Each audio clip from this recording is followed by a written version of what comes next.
ಜೈ ಶ್ರೀಕೃಷ್ಣ. ಪಂಚೀಕರಣ ರಸಪ್ರಶ್ನೆ ರಥೋತ್ಸವ ಕಾರ್ಯಕ್ರಮಕ್ಕೆ ತಮಗೆ ಸ್ವಾಗತ. ಸೃಷ್ಟಿ ಪ್ರಕರಣ ಕೂಡ ಇದೆ. ಪಂಚೀಕರಣ, ಸೃಷ್ಟಿ ಪ್ರಕರಣ, ರಸಪ್ರಶ್ನೆ ರಥೋತ್ಸವ ಕಾರ್ಯಕ್ರಮಕ್ಕೆ ತಮಗೆ ಸ್ವಾಗತ. ತಮ್ಮ ಹೆಸರನ್ನು ಜೋರಾಗಿ ಹೇಳಿಮ್ಮ. ನನ್ನ ಹೆಸರು ಸಂಧ್ಯಾ ರಾಣಿ ರಾಮಚಂದ್ರ. ಸಂಧ್ಯಾ ರಾಣಿ ರಾಮಚಂದ್ರ, ಯಲಹಂಕ ಉಪನಗರದಿಂದ ಬಂದಿದ್ದೀವಿ. ನಾವು ರಾಮಲಲ್ಲಾ ಭಜನಾ ಮಂಡಳಿಯಿಂದ ಸದಸ್ಯರು. ನಾವು ರಾಮಲಲ್ಲಾ ಭಜನಾ ಮಂಡಳಿಗೆ ಇನ್ನು ನಾವು ಪಂಚೀಕರಣದಲ್ಲಿ ಪ್ರಶ್ನೆಯನ್ನು ಕೇಳಲ್ಲ ತಮಗೆ.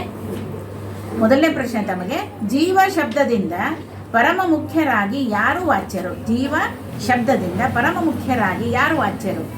ಸೃಷ್ಟಿಕರ್ತನಾದ ಪರಮಾತ್ಮನೇ ವಾಚ್ಯ. ಮೊದಲ ವಾಚ್ಯನು ಅಲ್ವಾ? ಸರಿಯಾದ ಉತ್ತರ.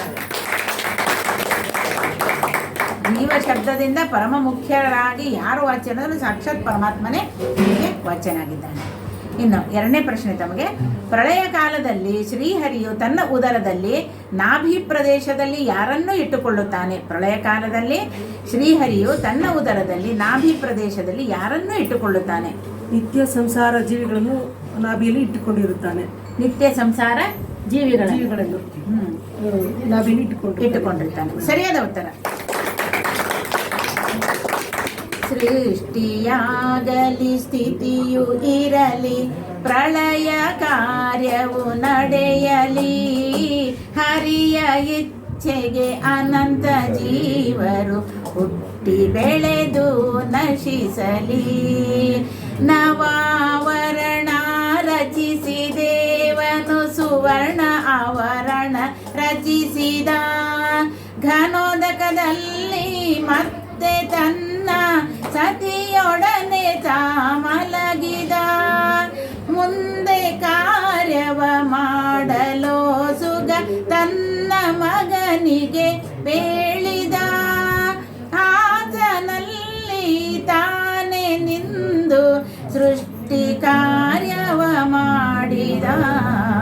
ಸೃಷ್ಟಿ ಆಗಲಿ ಸ್ಥಿತಿಯು ಇರಲಿ, ಪ್ರಳಯ ಕಾರ್ಯವು ನಡೆಯಲಿ, ಹರಿಯ ಇಚ್ಛೆಗೆ ಅನಂತ ಜೀವರು ಹುಟ್ಟಿ ಬೆಳೆದು ನಶಿಸಲಿ, ಹುಟ್ಟಿ ಬೆಳೆದು ನಶಿಸಲಿ.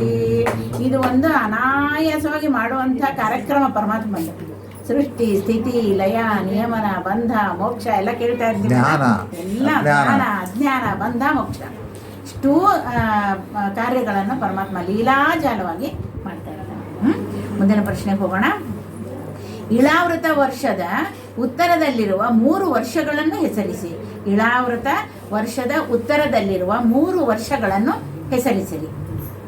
ರಮ್ಯಕ ವರ್ಷ, ಹಿರಣ್ಮಯ ವರ್ಷ, ಕುರು ವರ್ಷ. ಸರಿಯಾದ ಉತ್ತರ.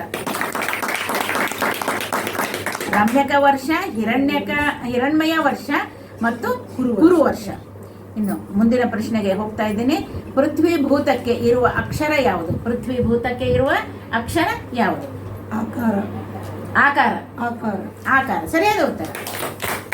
ನೋಡ್ತೀನಿ ನಿಮಗೆ ಚಿಕ್ಕ ಚಿಕ್ಕ ಉತ್ತರ ಬಂದ್ಬಿಟ್ಟಿದೆ ಅಲ್ವಾ? ಲಕ್ರಿ ಅದು ಅವ್ರವ್ರದ್ದು, ಏನು ಮಾಡೋಕ್ಕಾಗಲ್ಲ. ಇನ್ನು ಕೊನೆಯ ಪ್ರಶ್ನೆ, ಇಲ್ಲಿ ಪಂಚೀಕರಣದ ವೈಶಿಷ್ಟ್ಯ ಏನು ಹೇಳಿ? ಸೃಷ್ಟಿಯ ಬಗ್ಗೆ ಅದಾಯ್ತು.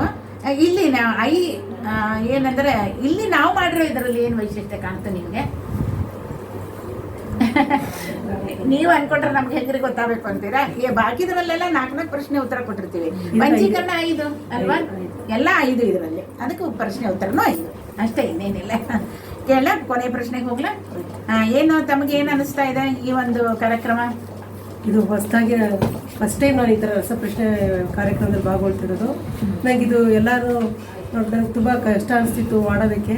ಆದರೆ 4 ಜನ ಮಾಡಿದ್ಮೇಲೆ ನಾನು ಮಾಡಬೇಕಂತ ನನಗೂ ಆಸೆ ಹುಮ್ಮಸ್ ಬಂತು. ನಾನು ಅದಕ್ಕೆ ಮಾಡೇ ಮಾಡಬೇಕು ಅಂತ ಹೇಳಿದ್ದೆ ಬಂದು ಎಲ್ಲ ಪ್ರಶ್ನೆಗಳಿಗೂ ಆರಾಮಾಗಿ ಉತ್ತರ ಹೇಳ್ತಾ ಇದ್ದೀರಿ ಇವಾಗ ಅಲ್ವಾ? ಈಗ ಕೊನೆ ಪ್ರಶ್ನೆಗೆ ಬಂದ್ಬಿಡ್ತೀನಿ ತಮಗೆ. ವಾಯು ಸಮಾನಾಂಶವು ಅಪ್ಪು ಮುಖ್ಯಾಂಶದಲ್ಲಿ ಕೂಡಲಾಗಿ ವಾಯುಭೂತದಲ್ಲಿದ್ದಂತಹ ವಾಯುವಿನ ಭಾಗ ತೆಗೆದುಕೊಂಡು ತನ್ನ ಮನೆಗೆ ತಾನು ಬರಲಿಕ್ಕೆ ಯಾವ ಇಂದ್ರಿಯವು ಹುಟ್ಟಿತು? ಇನ್ನೊಂದ್ಸಲಿ ಕೇಳ್ತೀನಿ, ಇವೆಲ್ಲ ಸ್ವಲ್ಪ ಕಷ್ಟ. ವಾಯು ಸಮಾನಾಂಶವು ಅಪ್ಪು ಮುಖ್ಯಾಂಶದಲ್ಲಿ ಕೂಡಲಾಗಿ ವಾಯುಭೂತದಲ್ಲಿದ್ದಂತಹ ವಾಯುವಿನ ಭಾಗ ತೆಗೆದುಕೊಂಡು ತನ್ನ ಮನೆಗೆ ತಾನು ಬರಲಿಕ್ಕೆ ಯಾವ ಇಂದ್ರಿಯವು ಹುಟ್ಟಿತು? ಸ್ಪರ್ಶ ಹಿಂಗೆ ಸ್ಪರ್ಶ ಏನಂತಾರೆ ಅದಕ್ಕೆ? ಸ್ಪರ್ಶ ತನ್ಮಾತ್ರ. ಹೌದೌದು, ಕರೆಕ್ಟ್. ಸ್ಪರ್ಶ ತನ್ಮಾತ್ರ ಹುಟ್ಟಿದ್ದು ಸರಿಯಾದ ಉತ್ತರ. ಒಂದೊಂದರಿಂದ ಒಂದೊಂದು, ಅದರಲ್ಲಿ ಇದು ಇದರಲ್ಲಿ ಅದು, ಹಿಂಗೆ ಅದೇ ಬರುತ್ತೆ ಅಲ್ವಾ? ಈ ಒಂದು ಪಂಚೀಕರಣದಲ್ಲಿ ಏನೇನಾಗಿ ಏನಾಗುತ್ತೆ, ಅದು ಇದು ಮಿಕ್ಸ್ ಆಗಿ ಏನಾಗುತ್ತೆ, ಆ ರೀತಿ ಒಂದು ಆಗತಕ್ಕಂಥ ಕಾರ್ಯಕ್ರಮ ಇದು. ತಾವು ಬಂದು ಈ ಒಂದು ಪಂಚೀಕರಣ ರಥೋತ್ಸವದಲ್ಲಿ ಪಾಲ್ಗೊಂಡಿದ್ದಕ್ಕೆ ತಮಗೆ ವಿದ್ಯಾಲಯ ಪರವಾಗಿ ಧನ್ಯವಾದಗಳು. ಅನುಕೂಲ ಮಾಡಿಕೊಟ್ಟ ನಿಮ್ಮ ದಾಸ ಸಾಹಿತ್ಯ ಎಲ್ಲ ಬಂಧುಗಳಿಗೂ ನನ್ನ ಹೃತ್ಪೂರ್ವಕ ವಂದನೆಗಳನ್ನು ಅರ್ಪಿಸ್ತೀನಿ. ರಾಮಚಂದ್ರ ಅವರಿಗೆ